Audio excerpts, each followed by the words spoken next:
열대 지방인 인도네시아의 나무들은 뿌리가 짧다고 합니다. 하루에 한 번씩 스콜이라는 비가 내려서 물이 풍부하기 때문에 뿌리를 깊이 내릴 필요가 없는 것입니다.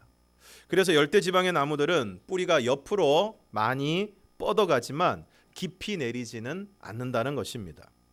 그런데 이처럼 나무의 뿌리가 깊지 않기 때문에 비가 많이 오고 바람이 불면 아름드리 나무도 쉽게 넘어진다고 합니다. 때로는 엄청나게 큰 나무가 별로 심하지 않는 바람과 비에 쉽게 넘어지고 뿌리채 뽑힌 것을 보고 놀랄 때가 많다는 것입니다. 이에 반해서 비가 자주 오지 않고 주위에서 쉽게 수분을 섭취할 수 없는 곳의 나무들은 물을 찾기 위해서 뿌리를 깊이 땅속으로 깊이 내릴 수밖에 없다는 것입니다. 물론 뿌리를 깊이 내리는 것이 힘들고 어렵지만 그렇게 깊이 뿌리를 내린 나무들은 심한 바람과 큰 비에도 흔들리지 않고 또 잘 넘어지지 않는다는 것입니다. 오늘 그 땅에 기근이 들었습니다. 그 땅이 어떤 땅입니까?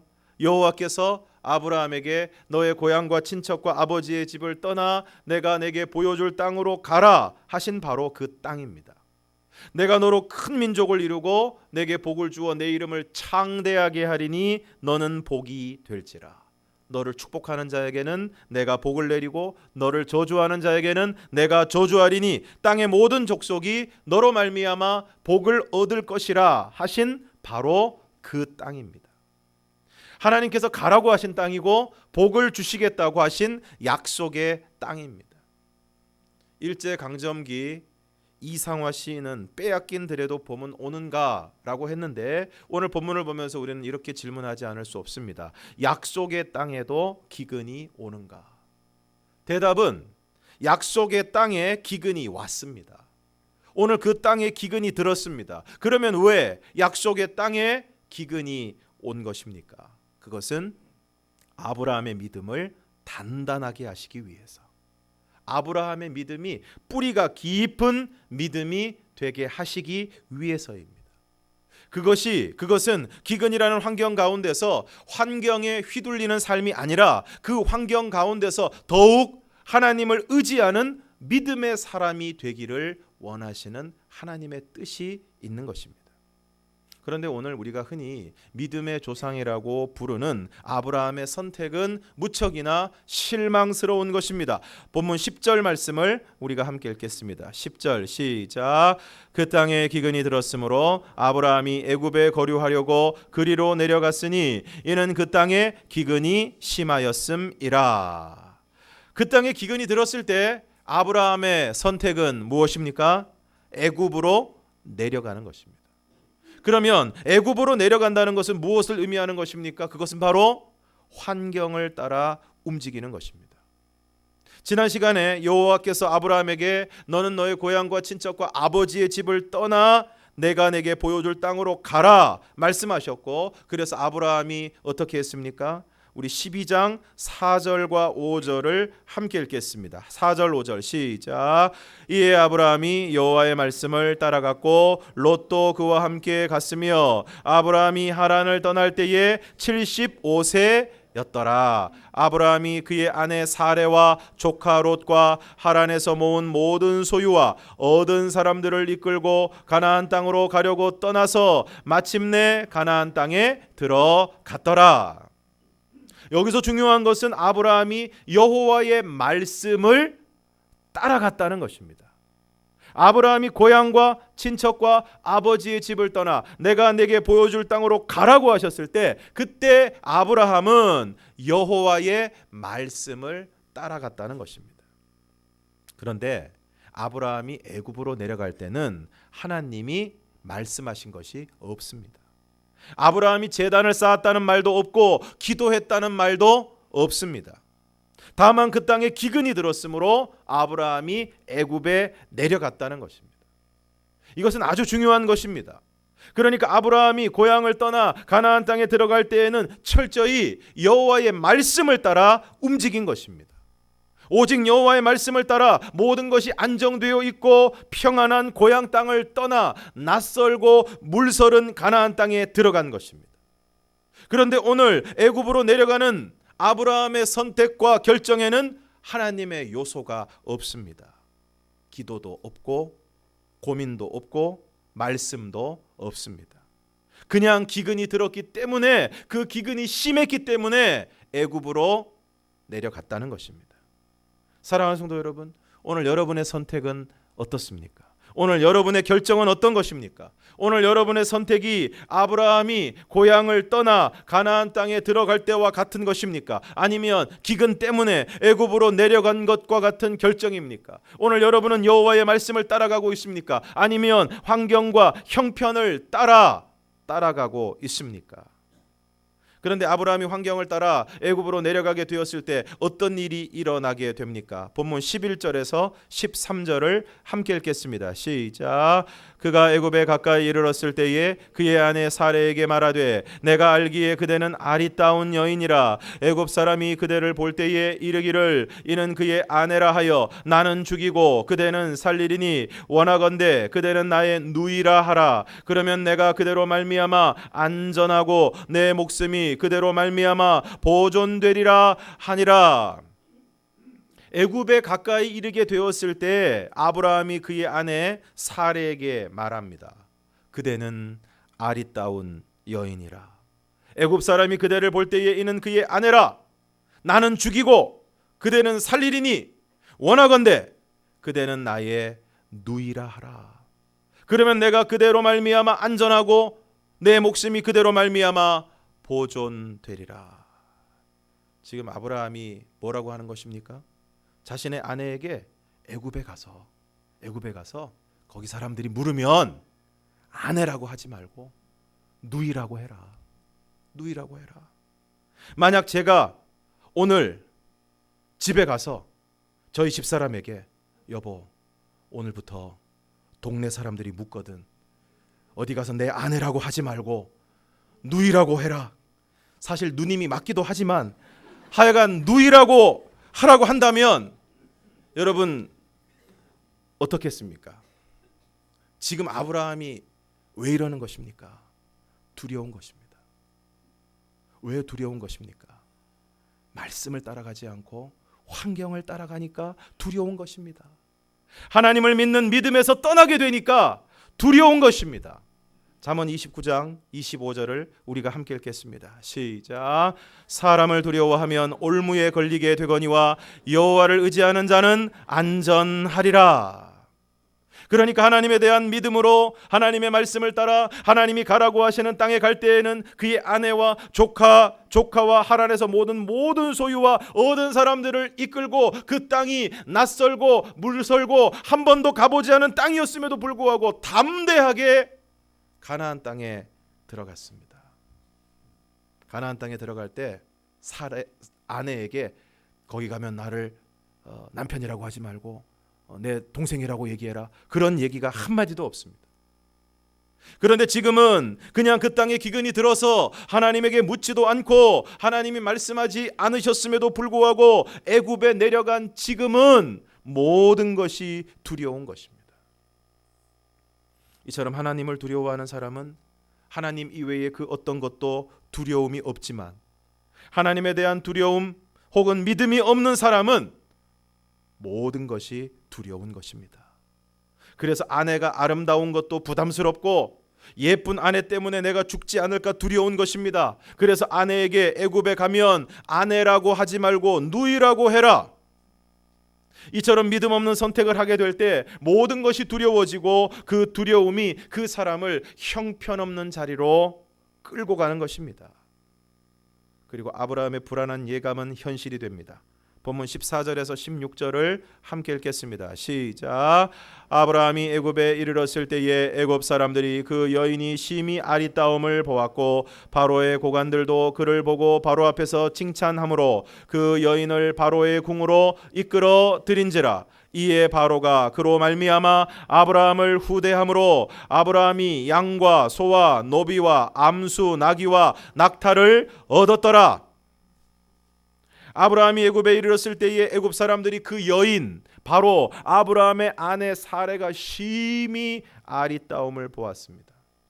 11절에서 아브라함이 그의 아내에게 내가 알기에 그대는 아리따운 여인이라 라고 했을 때만 해도 제 눈에 안경이다 이렇게 생각을 했는데 14절을 보니까 사레가 예쁘기는 예뻤나 봅니다.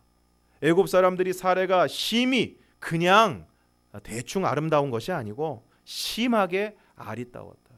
그래서 쓱 지나가도 다시 한번 꼭 돌아보게 되는 보지 않을 수 없을 정도로 예뻤다는 것입니다. 그리고 심지어 바로의 고관들도 보고 바로 앞에서 칭찬을 했다는 것입니다. 왕이시여 최근에 우리나라에 온 여인이 있는데 그야말로 그의 미모는 경국지색입니다. 그래서 바로가 그 여인을 다름 아닌 아브라함의 아내 사레를 궁으로 이끌어 드립니다. 그리고 바로가 그 아름다운 여인의 오빠에게 사실은 남편인데 누이라고 하라고 했으니까 그 오빠에게 어마어마한 선물을 보냅니다. 그래서 아브라함이 양과 소와 노비와 암수 나귀와 낙타를 얻었습니다. 여러분 이때 아브라함의 심정이 어땠을까요? 자신의 목숨을 부지하기 위해서 아내에게 누이라고 해라. 그래서 모든 사람이 사레의 아리따움을 보고 이야 정말 예쁘다. 근데 그 옆에 있는 남자는 누굽니까? 오빠입니다. 바로의 고관들도 보고 하필이면 바로 앞에서 최근에 우리나라에 온 여인이 있는데 오빠하고 여동생인데 야 기가 막히게 예쁩니다. 어느 날 왕궁에서 사람이 나오더니 아내를 데리고 갑니다. 그런데도 아내라고 얘기를 못합니다.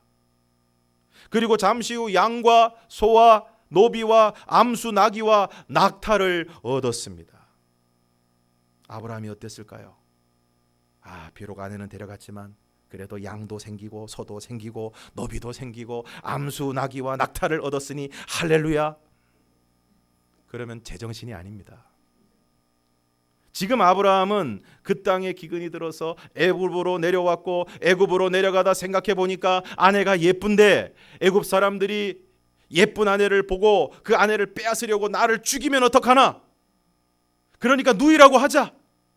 그러면 내가 안전하고 내 목숨을 보존할 것이다.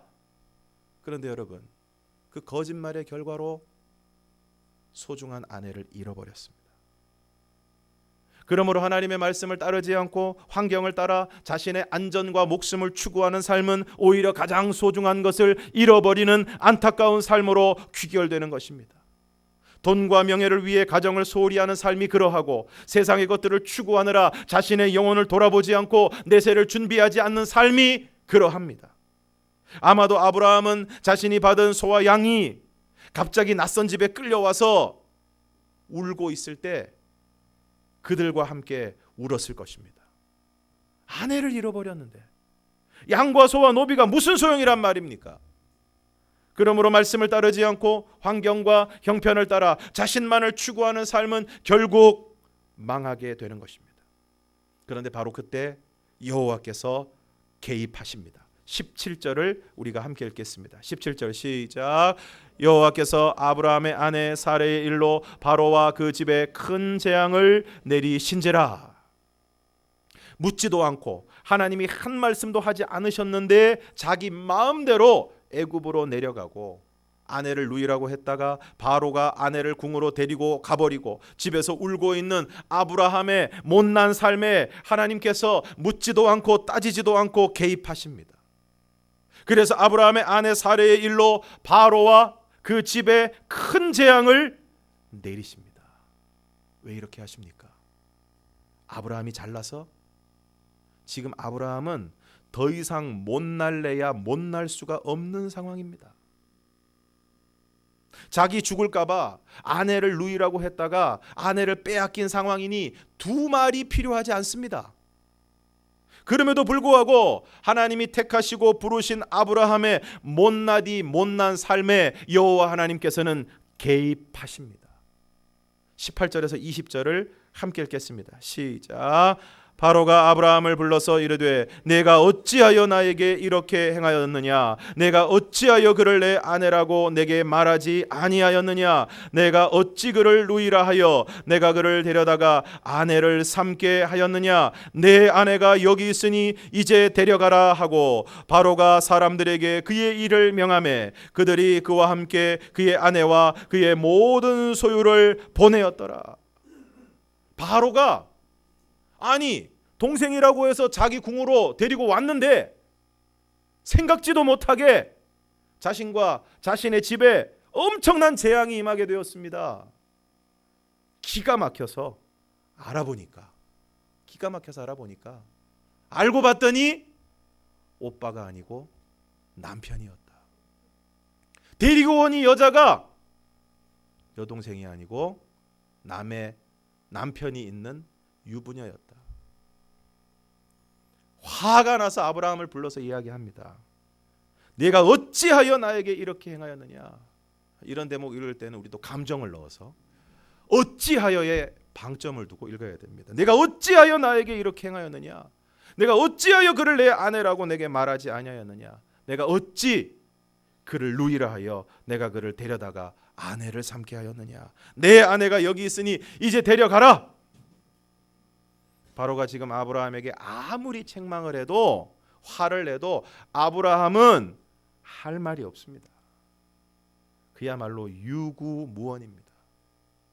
믿음 없는 아브라함 때문에 바로가 지금 곤혹을 치르고 있습니다. 불순종한 요나 때문에 같은 배를 탄 사람들이 풍랑을 만나서 죽을 고생을 합니다. 니느웨로 가라고 했는데 다시스로 향하는 배를 타고 도망가다가 그 배를 타고 가는 같이 그 배를 탄 선원들과 거기에 있는 사람들이 이 요나 때문에 죽을 고생을 합니다. 여기서 우리가 꼭 기억해야 할 것이 있습니다. 그것은 오늘 하나님이 택하시고 부르신 하나님의 자녀들인 우리가 믿음대로 말씀대로 살지 않으면 우리 주위에 있는 사람들이 고생을 한다는 것입니다. 하나님이 택하신 남편이 믿음대로 살지 못하고 예배도 안 드리고 세상 가운데서 방황하고 있으면 당연히 아내와 아이들이 고생을 합니다. 하나님이 택하신 자녀가 말씀대로 살지 않고 예배도 제대로 드리지 않고 하나님으로부터 멀어지는 삶을 살면 자기만 고생을 하는 것이 아니라 부모님도 고생하고 함께하는 사람들도 고생한다는 것을 알아야 합니다. 요나는 불순종해서 하나님이 가라고 하신 곳이 아니라 다른 곳으로 가는 배를 탔다가 풍랑을 만나게 되었을 때, 풍랑도 웬만한 풍랑이 아니라 어마어마한 풍랑을 만났을 때 거기에 있는 사람들에게 이렇게 이야기를 합니다. 요나 1장 12절을 함께 읽겠습니다. 시작. 그가 대답하되 나를 들어 바다에 던지라. 그리하면 바다가 너희를 위하여 잔잔하리라. 너희가 이 큰 폭풍을 만난 것이 나 때문인 줄을 내가 아노라 하니라. 내가 이 큰 폭풍을 만난 것이 나 때문인 줄 내가 안다. 너희가 고생하는 것이 풍랑을 만나서 어떻게든 이 풍랑을 이겨보려고 하는데 점점 더 상황이 어려워지게 되는 것을 보고 이렇게 된 것이 나 때문인 줄 내가 안다. 부득이한 사정으로 예배를 빠질 수 있습니다. 그런데 내가 예배를 소홀히 하면 내 신앙만 흔들리는 것이 아니고 아이들의 신앙이 흔들리고 교회가 흔들린다는 사실을 기억하시기를 바랍니다. 바쁘고 피곤해서 기도가 소홀해질 수 있습니다. 그런데 내가 기도하지 않고 기도를 소홀히 함으로 우리의 자녀들이, 우리의 교회가, 우리의 동네가, 이 나라가 어려워질 수 있다는 사실을 여러분 기억하시기를 바랍니다. 우리의 기도가 멈추면 모든 것이 흔들리기 시작합니다. 우리의 믿음이 약해지면 우리 주위 사람들이, 아이들이, 가정이, 교회가, 사회가 어려워집니다. 오늘 우리는 사회에 대해서, 나라에 대해서 그저 목소리를 높이고 비난할 것이 아니라 내가 과연 깨어 기도하고 있는지를, 내가 믿음을 따라 살아가고 있는지를, 우리의 모습을 돌아보아야 할 것입니다. 내가 흔들리면 세상도 흔들립니다. 그러므로 어떻게 해야 합니까? 오늘 하나님의 부르심을 받은 오늘 저와 여러분이 철저히 믿음을 따라, 말씀을 따라 살아가야 하는 것입니다. 그러다가 기근이 오면 어떻게 합니까? 당장 먹고 사는 일에 어려움이 생기면 어떻게 합니까? 나름대로 신앙생활도 하고 신앙생활도 열심히 하고 봉사도 하는데 나의 삶에 여전한 어려움이 있습니까? 어떻게 해야 됩니까? 흔들리지 않는 믿음으로 말씀을 따라 고난의 때를 잘 견뎌야 하는 것입니다. 약속의 땅에 기근이 왔을 때 우리는 믿음을 가지고 잘 견뎌야 합니다. 어떤 믿음입니까? 이곳으로 나를 인도하신 하나님이 이 고난의 때에도, 이 기근의 때에도 나와 함께 하신다는 믿음, 그리고 약속의 땅에 왔음에도 불구하고 기근이 온 것은 여기에 분명한 하나님의 뜻과 계획이 있다는 것을 믿는 믿음이 있어야 하는 것입니다. 그런데 어떠한 뜻과 어떠한 계획이 있으십니까? 그 고난을 통하여 우리의 믿음이 더욱 단단해지고 견고해지기를 원하시는 하나님의 분명한 뜻이 있는 것입니다. 정확하게 말하면 아브라함이 믿음이 좋은 것이 아니고 하나님께서 아브라함을 믿음의 사람으로 만들어 가시는 것입니다. 빚어 가시는 것입니다. 오늘 아브라함의 결정과 행동을 보면 아브라함을 믿음의 사람이라고 이야기하기가 힘듭니다. 그런데 그런 아브라함을 하나님께서 믿음의 사람으로 만들어 가십니다. 상황만 보고 애굽으로 내려가면서 생각해 보니까 예쁜 아내 때문에 자신의 안위가 걱정되어서 누이라고 하라고 했다가 아내를 잃어버리고, 그리고 그 상황에서 전격적으로 하나님께서 개입하셔서 아내가 돌아오는 일들을 경험하면서 아브라함은 많은 생각을 하게 되었을 것입니다. 상황만 보고 내 마음대로 움직여서는 안 되는 것이구나. 나의 안전과 목숨만 생각하고 거짓말을 해서도 안 되는 것이구나. 무엇보다 믿음 없이, 말씀 없이 내 마음대로 결정하는 삶의 결과가 얼마나 안타까운 결과를 낳는 것인가를 뼈저리게 경험했을 것입니다. 물론 이 한 번의 사건으로 아브라함이 하루아침에 갑자기 믿음의 조상이 된 것은 아니지만, 이러한 일들을 통하여 아브라함은 더 철저하게 하나님을 신뢰하게 되고 더 철저하게 하나님의 말씀을 따라가게 되고, 그래서 마침내 100세에 얻은 아들을 하나님 앞에 그대로 바쳐드리는, 아들을 바치라 했을 때 주저하지 않고 다음날 짐을 싸서 모리아 산을 향해서 출발하는 순종의 자리에까지 나아가게 되는 것입니다. 사랑하는 성도 여러분, 우리는 날마다 순간마다 선택의 기로에 서 있습니다. 믿음의 선택을 할 것인가, 세상적인 선택을 할 것인가, 말씀을 따라갈 것인가, 상황을 따라갈 것인가, 하나님 중심의 선택을 할 것인가, 나 중심의 선택을 할 것인가, 말씀의 원칙을 따라 결정할 것인가, 아니면 세상 사람들이 다 그렇게 가는 길로 나도 똑같이 갈 것인가. 혹시 지금 믿음의 선택을 하고 말씀을 따라 살아가고 있음에도 불구하고 기근의 때를 지나고 계신 분이 계십니까? 결코 여러분의 선택을 후회하지 마시기를 바랍니다. 고난 가운데 있지만, 기근의 때에 있지만 계속해서 믿음을 따라, 말씀을 따라 기근의 때를 잘 견디는 여러분이 되기를 주님의 이름으로 축원합니다. 그 과정을 통해서 틀림없이 여러분의 믿음이 견고해질 것이고, 그리고 그 믿음을 통해 하나님께서 놀라운 복을 부어 주실 줄로 믿습니다. 8.15 해방 후에 서울에 있는 한 은행에서 대출을 받아서 작은 규모의 사업을 운영하던 한 분이 있었습니다. 그런데 얼마 지나지 않아 6.25 전쟁이 일어나고 한시바삐 피난을 떠나야 될 형편이 되었습니다. 그런데 피난길에 오를 준비를 하던 중에 자신이 빌린 돈을 은행에 갚아야 될 기일이 된 것을 알고, 이분이 놀랍게도 그 전쟁통에 돈을 갚기 위해서 은행에 갔습니다. 전쟁이 나자 사람들이 돈이 될 만한 것은 다 챙겨서 떠나는 상황이었는데, 그는 거꾸로 기일이 됐다고 해서 은행에 빚 갚으러 간 것입니다.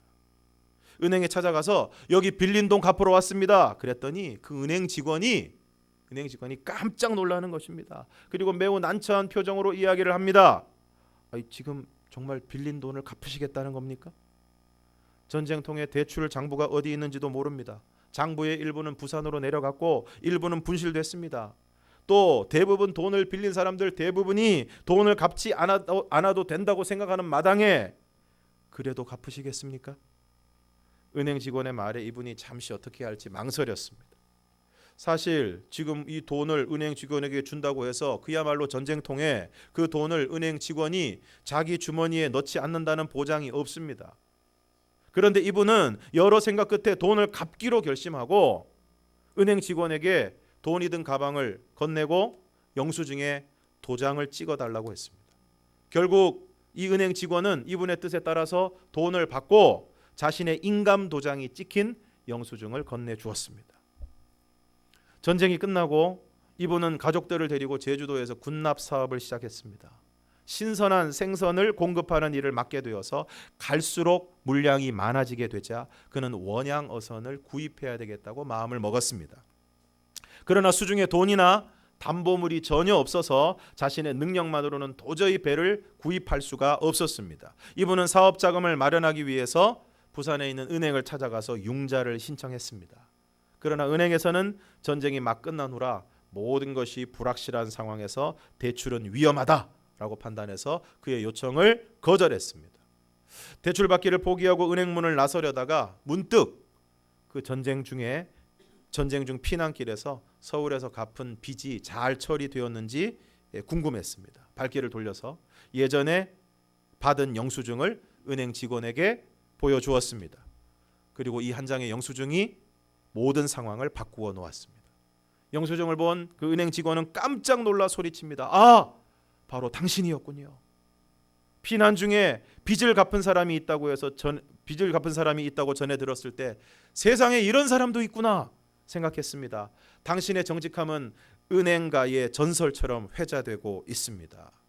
직원은 그를 은행장의 방으로 안내를 했고 은행장은 당신처럼 진실하고 정직한 사업가를 만나본 적이 없습니다 라고 말하면서 필요한 금액을 흔쾌히 대출해 주었습니다.